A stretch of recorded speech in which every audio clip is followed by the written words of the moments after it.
And believe it or not, maybe this is overkill, but I've identified probably 8 possible reasons. And each bombing may have had a slightly different reason. Okay? And no one was ever arrested. They always talk in the newspaper articles at the time about suspicion being on certain parties, but they don't know, and they haven't made an arrest yet. And they never make an arrest in any of the 3 bombings over a 6-year period. First, the location of the school, and that being controversial, is mentioned in every single report of the bombings. The school was built right across the road from Joe Huddleston. That's the worst place you could have possibly built a school, because he didn't like noise, he didn't like children's playing, he didn't like school bells especially. Then there was this feud between this man Huddleston and another local leader, a Reverend John Mulkey. The school was being used also campaigning against alcohol in the 1896 presidential election between William Jennings Bryan and McKinley.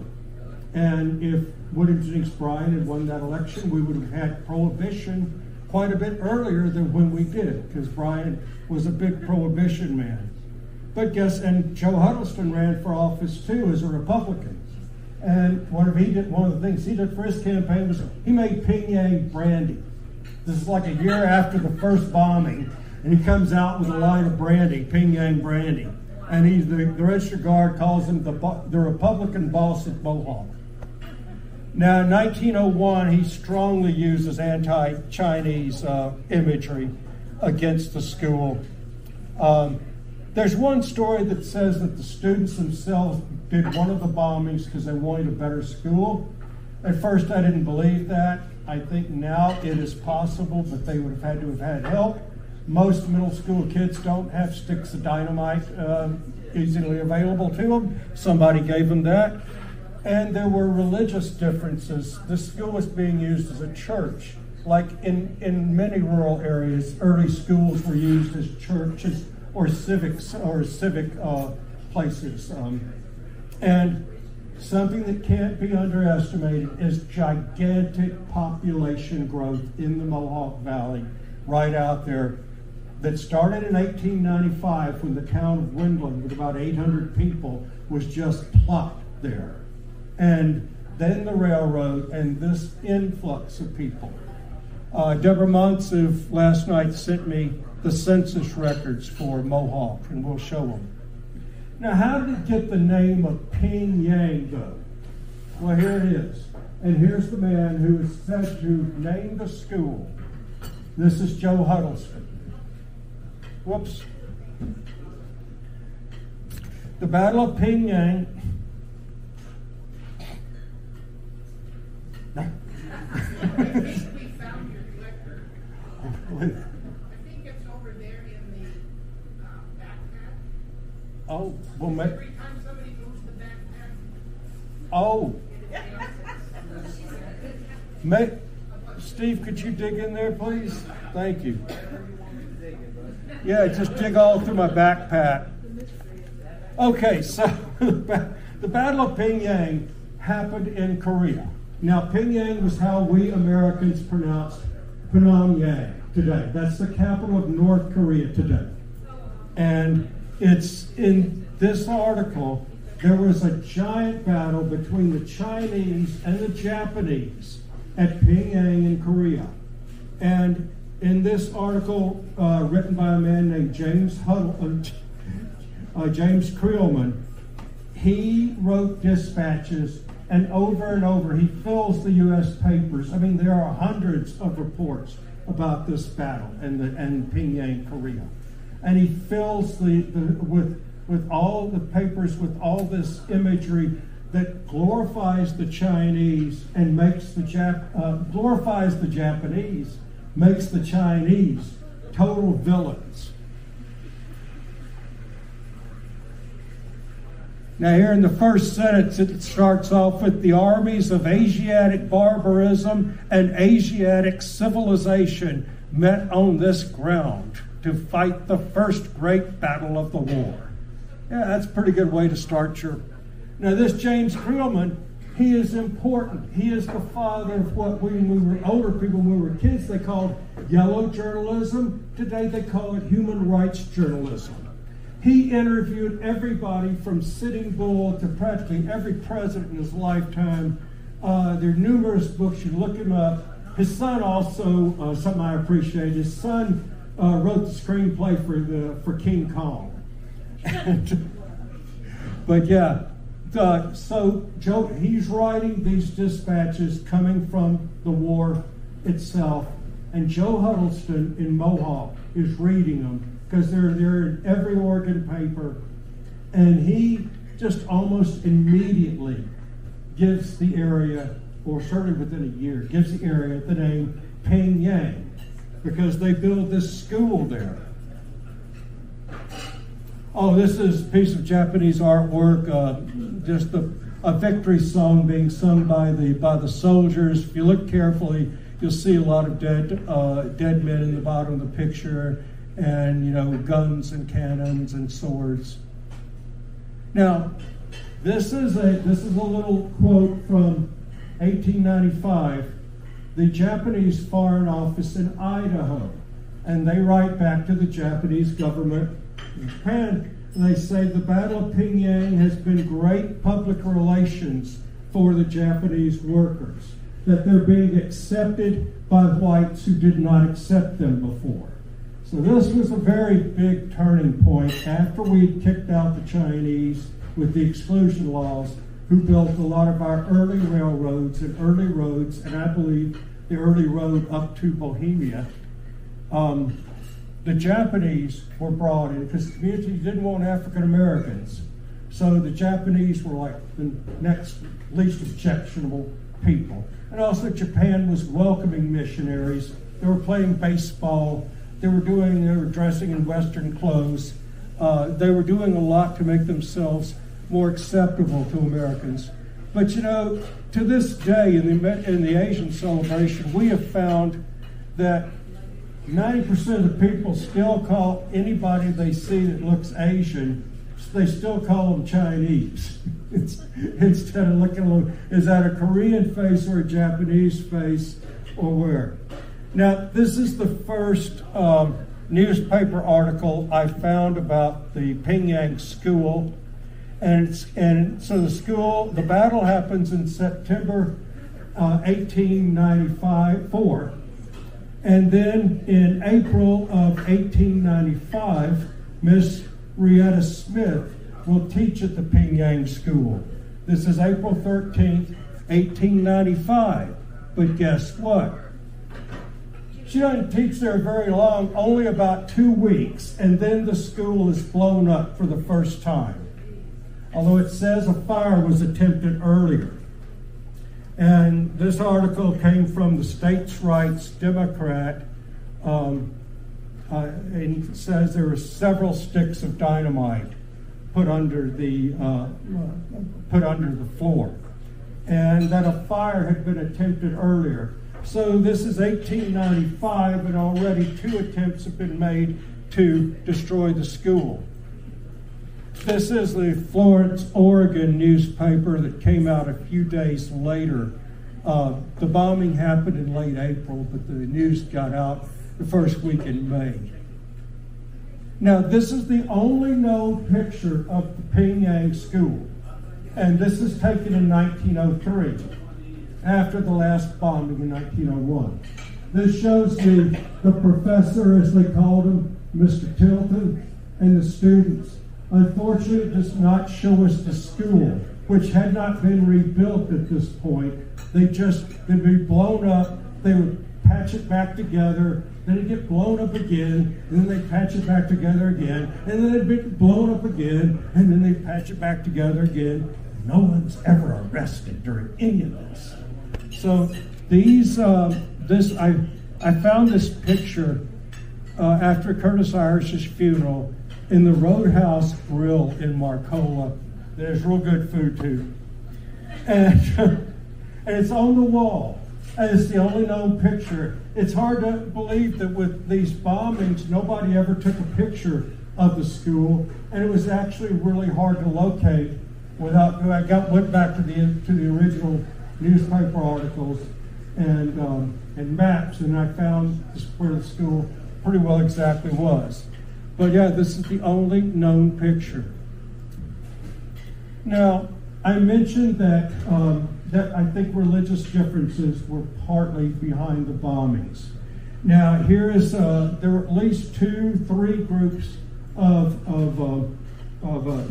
Christians who were having meetings there and recruiting the same people into their different churches. The Free Methodists were probably the largest. And those of you who were raised in the Methodist Church, my wife and I were married in the Methodist Church here in town. You know, the Free Methodists were the ones who were opposed to slavery. They were more in favor of immigration, and they did a whole lot of missionary work over in Japan especially. In China they did some, but in China later on that becomes a real problem. But so here they are. It's a revival at the Pingyang School with the Free Methodist.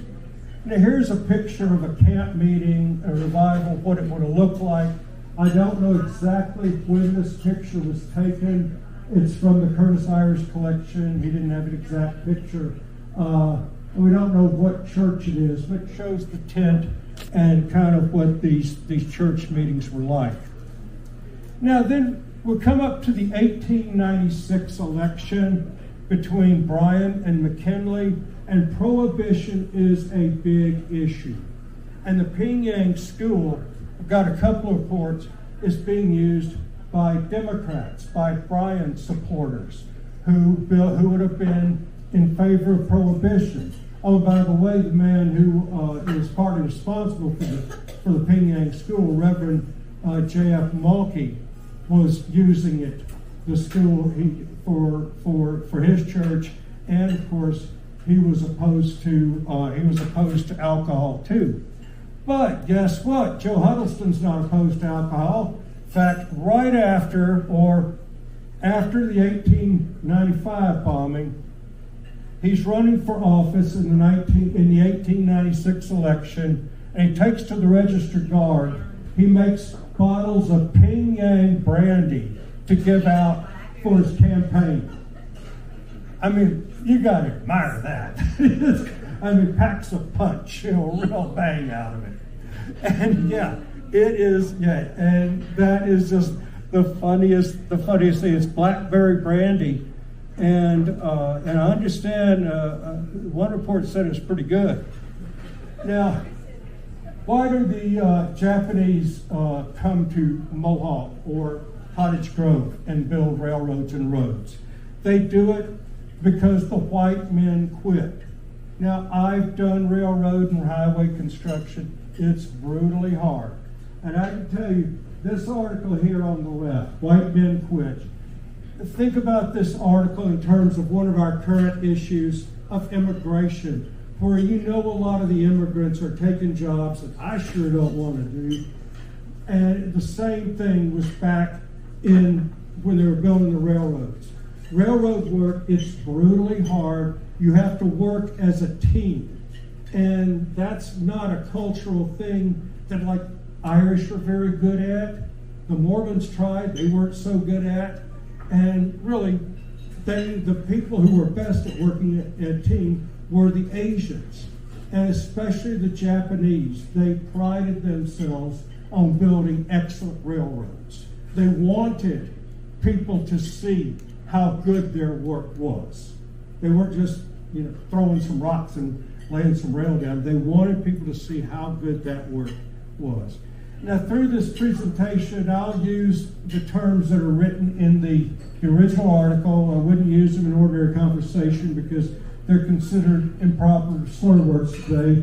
But here from the Eugene newspaper, April 21st, 1900, 60 Japs coming to build railroad. Now, this was big news in this tiny community where a lot of people wanted a railroad because that meant big money, big progress. But a lot of people also did not want a railroad for much of the same reason. Maybe they were pioneers. Maybe the thing was going to come by their house. One of my strongest memories when I was a little boy and my grandfather did highway construction, he would drag me and my brother along for us to learn the business. And he drove us out to the country, and there was a lady in a rocking chair looking like she'd in a movie with a shotgun over her lap.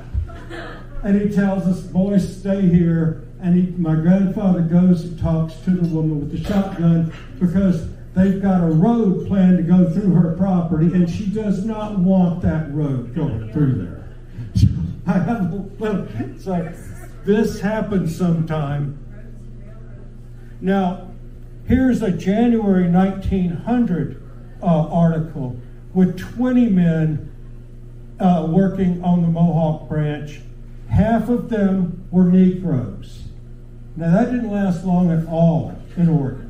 There's this they just a few African Americans did work here, the hardest, worst work, and whites just didn't want them in the area, so they were out. I have a slide I didn't put in this presentation, but in Marshville, you could look it up in Marshville.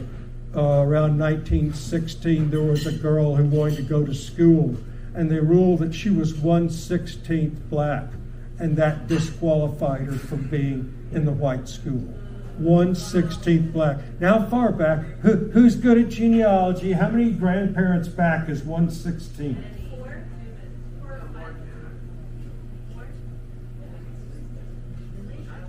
It's a bunch. Now, another article I found that first night at Curtis Irish's house that really motivated me because I had been a Gandy dancer was this article that the contractor went bankrupt. He didn't pay his workers, and guess what? He dumped them out in the woods of Marcola, Mohawk.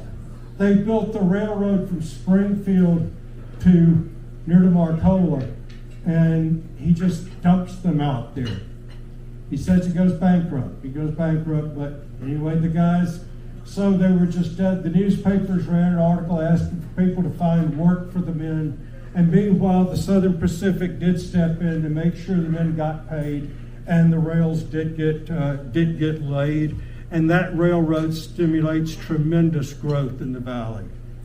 And here's one of the first trains to pass. It was big news. And it's built on the tracks that the Japanese built. And this is where this area they're going through is already being called Pyongyang. And just because we're talking about Marcola too, I want to put in here these people were really important.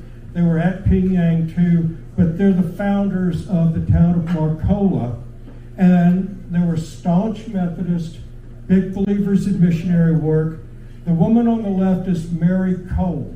The town's original name was Isbel, and the railroad, when it came through, they had towns that had kind of hard for their conductors to write down the names real easily. They changed those names. They thought Isbel was too complicated for their conductors and people to write down, so they changed it, and they named it Marcola, Mary Cole. And they were very staunch Methodists. Now, do the Coles have any interest in the Japanese? Yes, they do, because here is a photograph of imported tea from Japan that they brought, and they brought it in when the town was still named Isbel. So it's before the railroad comes, and they sold it in their store very late 1800s. This is imported from Japan. Not many rural grocers carried imported tea, I imagine, back in 1900. This is Mr. Lou Polly out in Marcola, who wrote a really good book. It's unfortunately out of print, and I hope it's back in print sometime. I have one of the only copies, A History of the Mohawk Valley and Early Lumbering. And he was a really fine fellow who cared a lot about the history of the Mohawk Valley. And on page 40 of his book is the story, with a lot of incorrect facts, about the Pyongyang school bombings and Joe Huddleston. Now, he wrote this in 1984, and he's relying on anyway, the information isn't quite as good, but it was enough to stimulate me into doing more research. And here's something that I've got to thank Deborah Montsif here, the president of the Genealogical Society, who sent me late last night. This is the 1990 census of Tiny Mohawk. There's 692 people on there, and this is huge growth. She tried to find the 1890 census, the 1890 census to compare, but most of the records were lost in the fire. Didn't have that. So anybody, but I can guarantee you, that town does not have 700 people in that precinct today. And you read this, and you find people are from everywhere. The first name on the list is from Italy. There's Italians, there's Greeks, and Deborah found that there's 50 Japanese working in Pyongyang and Mohawk right there at this time. Now, I found this BBC article, the British Broadcasting Company, and it was about the child of a samurai who was sent to San Francisco to learn technology and American science. He stayed in San Francisco, and he was huge in the wine industry. Now, he was a descendant from a samurai clan, and in the article they talk about they sent a lot of young samurai men to the Americas to learn science and technology, to learn English, and with the expectation that they would bring it back or be a link between America and Japan. So I was fascinated to think that, these guys in Louisiana, it was railroad construction, just the roughest, toughest, people who can't get many other jobs but can do hard labor do it. But apparently there were some of these might have been samurai. Maybe this young man here. This is Ishiro Madi, and he was from Hiroshima Prefecture. That's what they call prefecture, is like a state. And he stayed and became friends with a family called the Haydens. And I have a picture of them. And this is his address in Japanese, in old Japanese, by the way. And he and Charlie Hayden corresponded until around World War II, which is I'd love to find any letters or anything. Very rare. And unfortunately, the records for Hiroshima, of course, were lost in the atomic bomb blast. So never been able to find any more on this young man. But they kept in touch. And here's a very important slide and picture. This is Mr. Yoshihara from Okayama. The records there don't exist. This is the front and back of a picture of himself that he gave to Charlie Hayden. And when they left, his address is in old Japanese there too. And he writes on the back of that photograph, "Thy is so good. Thy is so good." What does that tell you? He learned English from missionaries using a King James Bible. A lot of the immigrants from Japan spoke with words like thee and thou, like that, straight from King James, the King James Bible. He also has the names here of John Barr and Leonora Haynes, who were very important supporters of the school. Now here's the Hayden family that the two Japanese lived with. And this is taken in 1899.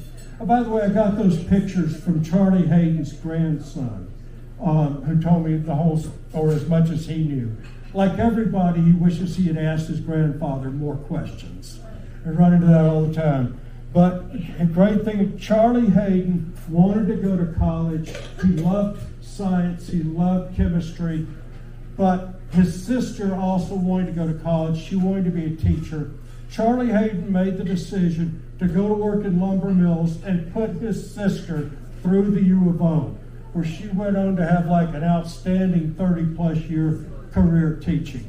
Ella Hayden, that's Charlie Hayden here with his hat right there, and his sister Ella, and folks in the bicycles. It's a picnic day, but what's neat is that picture's taken kind of in a lull between the bombings, between the late 1800s and the 1901 one, and it's just so interesting for me to look at that picture and know that very soon the railroad is going to come and their lives are going to completely change. Not terribly for the worst. Now, somebody else that y'all might know taught at the Pyongyang School, Maud Kearns. What's Maud Kearns also noted for? Her studies in Asian art. So in the Eugene paper, April 3rd, 1901, she's teaching at the McGowan School, which was just about a mile or two up the road from where Pyongyang was. And they built Pyongyang to relieve the overcrowding in that school. Now here we get into these series where, in fact, the Sentinel runs them today. By the way, anybody from the Sentinel here, thank y'all very much for the historical articles you've been doing. I put in a plug for the Sentinel, subscribe again. And of course for KND and Cindy doing a historical show every month. Thank you for your work, Beaver. Thank you, guys. Okay, now this is where it really gets fun.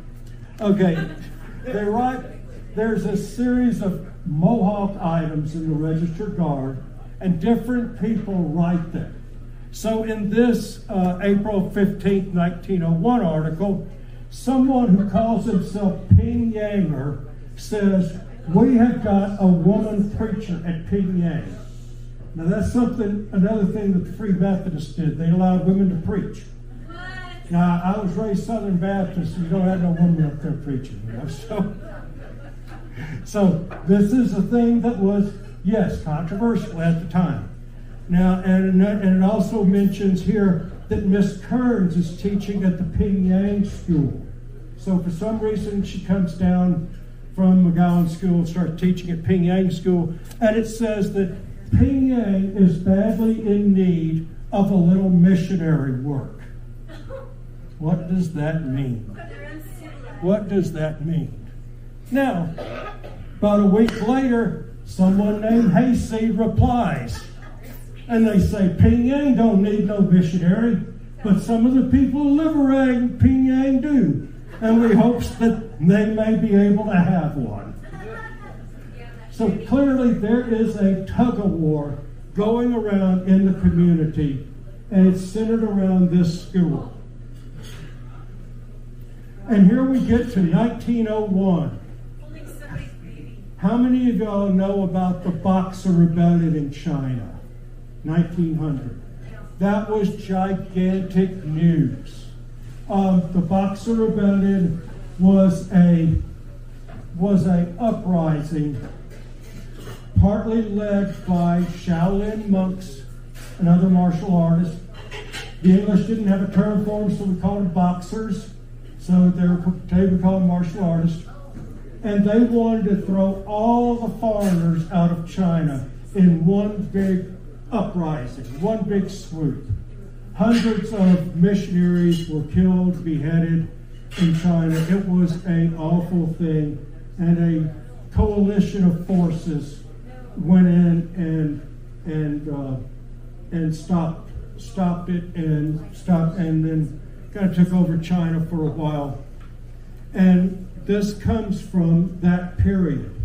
Joe Huddleston, reading about the Boxer Rebellion, moves it to the Mohawk. And if you want the school gone, you're a boxer. If you want to keep it, you're a highbinder. Now, highbinder was a slur term sometimes applied to some Asian men for the way they wear their hair bound behind them.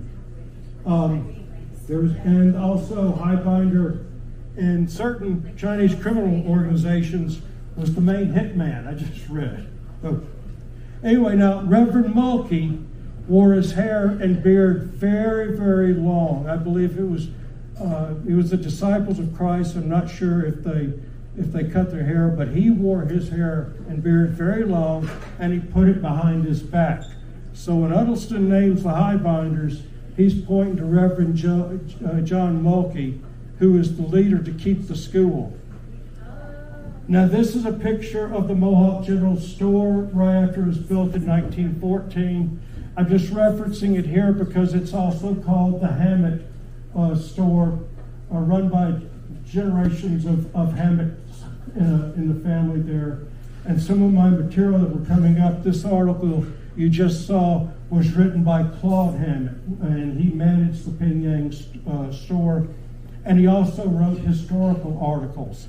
And I was reading them last night, and I was more impressed than when I'd read them before. There's just a lot of details that only somebody who was there on the scene knew. And he knew Joe Huddleston, writes very clearly about him. Now, I want to establish that this man, Claude Hammett, who wrote articles for the Lane County Historian, I want to establish something about his article from April 1966, the accuracy, because people have questioned to me whether this article is accurate, and I'm going to prove that it is. Did anything like a Boxer rebellion happen at Mohawk? Yeah, I'm going to prove it did. Okay, first of all, Claude Hammett knew Joe Huddleston all of his life. That's his little nephew on Huddleston's knee, by the way. His family owned the Mohawk store. He was a student at the Pyongyang school. He wrote that, and other writers wrote too, that Huddleston did not like school bells. They woke him up too damn early. Okay? And he drank grain alcohol very heavily. When he was young, he had lived with Indians, and he apparently spoke the language. He was always a supporter of Indians.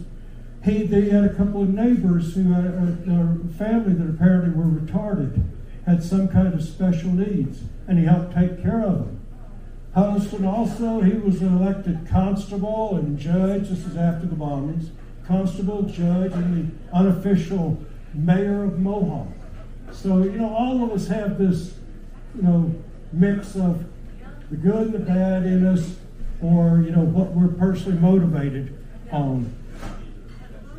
Now, Huddleston gets the idea for the Boxer Rebellion, I believe, also not only from James Creelman, but from Mark Twain, because Mark Twain made a famous speech. I am a boxer. And in this speech, Mark Twain says he believes that China wants to run us out. We should run all the Chinese out. Why?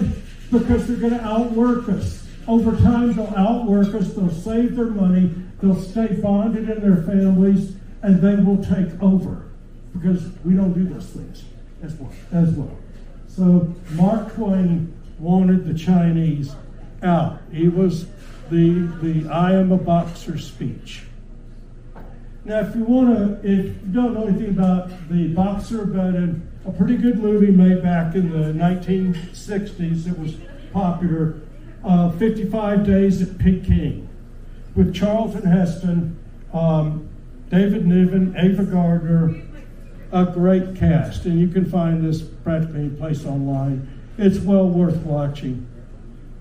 These are pictures of the boxers. These are martial artists that wanted to throw all the foreigners out. And the English, we didn't have a term for martial artist, so the closest thing we had was boxer.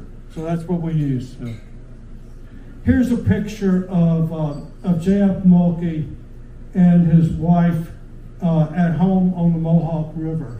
and it's this is from Mr. Irish's collection, and here's a more close-up where I cut in, and they were the leaders of the school called the Highbinders.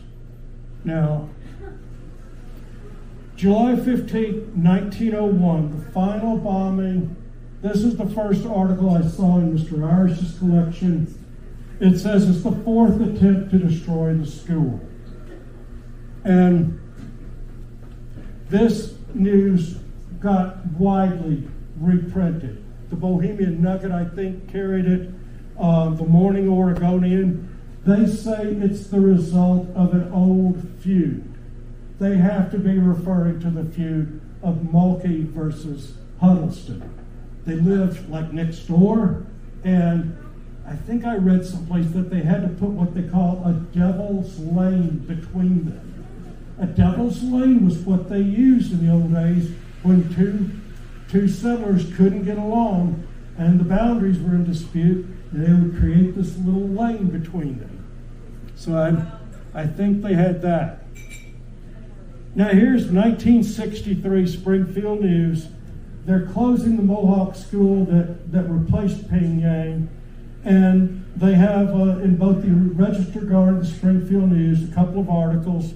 This is written by Marion Stafford, and anybody out in that community knows the name of Stafford. They built the first school out there, long history of education. And she says that the church was being used, the school was being used as a church, and the final bomb was put underneath the organ of the church. Now what that did was, maybe that was targeted also to the religion, but also if you really want to blow something up, maybe I shouldn't tell you all that. Yes, if you really want to blow something else up, you don't put the dynamite on top of the force of them, you put it underneath. So the force of the blast goes sideways too. And that blew out the Pyongyang schoolhouse entirely. And it has this great little story in there where she says her teacher had to teach while walking around a hole in the floor that had been made by a bomb. Imagine being a teacher in a small one-room house, and you know that some of your students or their families may have been part of the people putting that bomb there. And you're tiptoeing around this hole in the floor to teach your lessons. I so admire the early teachers. They were such heroes, bringing education to areas where sometimes they really didn't want it. A lot of people wanted to keep their kids on the farm and maybe just teach them the basic 3 R's of reading, writing, and arithmetic, but other than that, they needed them to work. And she also references old Joe Huddleston's dislike of children and noise.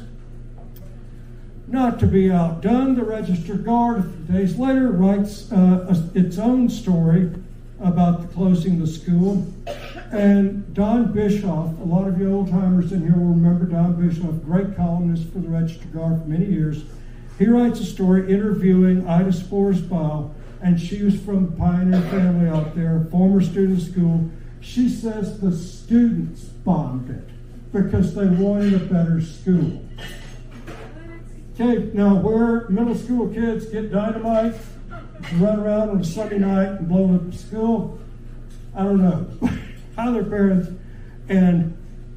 but I did find a couple stories that talked about rowdy young hoods carrying dangerous, deadly weapons given to them by, quote, certain parties. Over and over in these news accounts, you hear that phrase, certain parties. Because everybody in Mohawk who's reading that article knows exactly who you're talking about. And she says that old Joe named the school for kids' noises. She said, and this is one of the more apocryphal ideas that have surfaced over the years to account for the bombings and why they happened. But she says that he didn't like the sound of the children playing on the playground, that they all sounded like a bunch of Chinese, speaking their incomprehensible language, as he described it. And and that the school bell, when it rang, he said it sounded like ping-yang, ping-yang, ping-yang, ping-yang, and he liked quiet. Now, 1903, Reverend Mulkey dies, and this news article here from the period proves the Claude Hammett story, I think, and that there was a tug of war. They did use anti-Chinese imagery. Huddleston may have favored Japanese. He may have even helped Japanese workers come in, but he didn't like Chinese, and I don't think he liked growth. But this, in the final part of this little statement, it says, there are certain persons who might get along very well without spending too much time killing, quote, Chinamen. Get along very well without spending too much time killing Chinamen. Now that, to me, pretty well confirms what Claude Hammett, who was there at the time, wrote, that Huddleston was against Mulkey, that he did label him a highbinder, that he did set up this Mohawk rebellion. Otherwise, there's no reason for the man to be called a Chinaman, just because he's got it. He's a preacher with long hair and beard. And I think this article here kind of shows that, yes, that it was certainly anti-Chinese imagery being used at that time in the bombing as a motive. But the name Pyongyang kept being used until quite a bit later. And here it is, the Pyongyang and Mohawk Band, 1914. I bet they were loud. And it's got all their names here. It's got the date of the picture. Now, this man over here in the front row, that's Claude Hammett, the author of the Boxer Highbinder story and other historical ones. And then down here, I always wanted to trace this down. Y'all know the radio financial personality named Clark Howard. He used to have a nationwide show on personal finance issues. There's a man named Clark Howard in that picture, and it's an unusual enough name. I'd love to know if there was any connection. But yeah, so there's Joe Huddleston in 1970. In 1917, he dies. He was about 80, and he's buried in the Pioneer Cemetery near the U of O today, and talks a little bit about his life, how he came there. Some articles say he spent his boyhood with Indians, but actually he didn't get to the Mohawk until I think he was 20 or almost 20. So, but he did apparently spend a good bit of time with Indians then. Now then, April 1964, Mohawk gets a new school, and the original, it says the original school that the current school that they're replacing was just south. So it gives us another location for the Pyongyang school. So today, if you go to Mohawk and you go to the Mohawk General Store, you walk straight out that store and straight ahead, look straight ahead. You're looking at right about where the Pyongyang school was, probably less than 50 yards on the other side of Donner Road there. And Joe Huddleston's house was behind the store. This is the school. It's a house today. It opened in 1909. Where that building is down there, I think that was the bus barn, and but I think that's where close to where the school actually was. And I put this picture in. These are kids from the new Donna school built after Pyongyang, but it's a delightful picture. Look, there's like 4 boys up here in the front row that are barefoot. It gives you an idea, kids walk to school barefoot. In those days, one of the controversies is where you locate a school. And in those days, it was believed that kids could walk 3 miles to a school and 3 miles back. That became the standard. Through all kind of weather, anything. And there are these barefoot kids walking 3 miles to and from school every day. Now, this is my driving tour of Pyongyang on the Mohawk. You can find it at asianorg.org, or I brought a few copies with me if anybody would like one. It is a real good, it's a lovely drive. It takes you to some really neat places. And if you've got time, continue on up to Brownsville and visit the museum there. It's all part of the Mohawk Valley. Now, to get there from here, you got to pass through what town? Springfield. Springfield now has a wonderful exhibit that I encourage y'all to go to at their museum called Illumination. This is the story of Asian American people who live in Springfield. And they've got photographs. They've got a few of my photographs and stories. And I think on January 28th, we're going to have some event with the library down there in downtown. So you might look for that. But drop by the Springfield Museum. They're really doing great work trying to preserve the stories of minorities. Oh, yeah, I'll go ahead and tell you a couple of you. People always ask me why I spend so much dang time doing this stuff. Well, I do love history. I was raised that way by my grandmother. There was and the railroad construction, trying to get some justice for those guys who had worked so hard to build that railroad that meant so much to so many people. Big reasons. There's another reason, kind of quiet. I failed the 7th grade. And they sent me from my little rural school in Greenwood, Louisiana, 26 miles away to Broadmoor Junior High School in Shreveport, Louisiana. It was a brick school. And I didn't want to go there. I wanted to get kicked out. I thought if I got kicked out, they'd send me back to Greenwood. At least I would be with my friends, even if I was a grade behind. Well, so I took my math book, took a few pages, and in the corner of the school, I started a little fire. Brick school on the edge of the, right on the edge.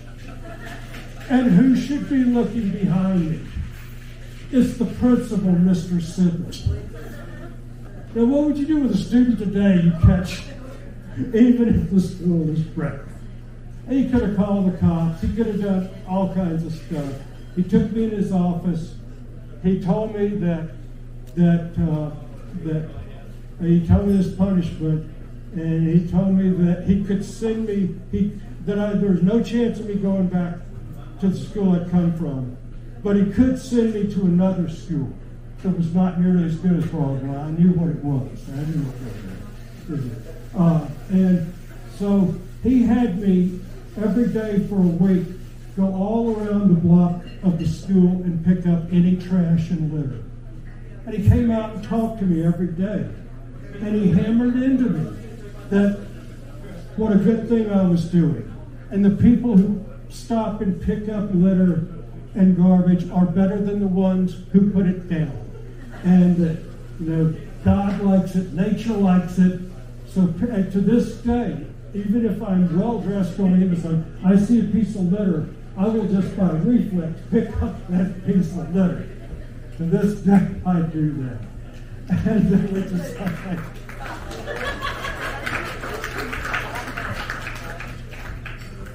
But also the point of this is Mr. Sibley gave me a second chance, and I settled down and became a Broadmoor Bulldog.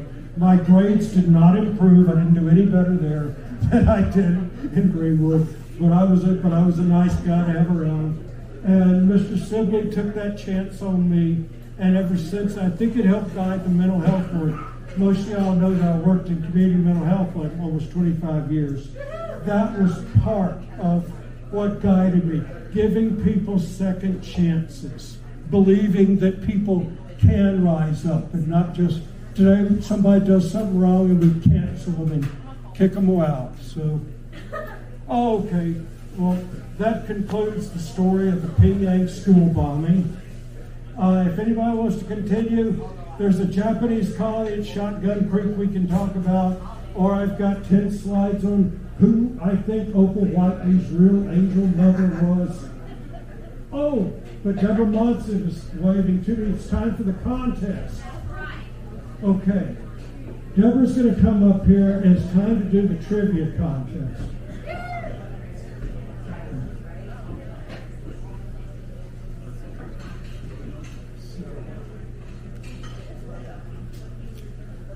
Okay, I hope you were all paying attention.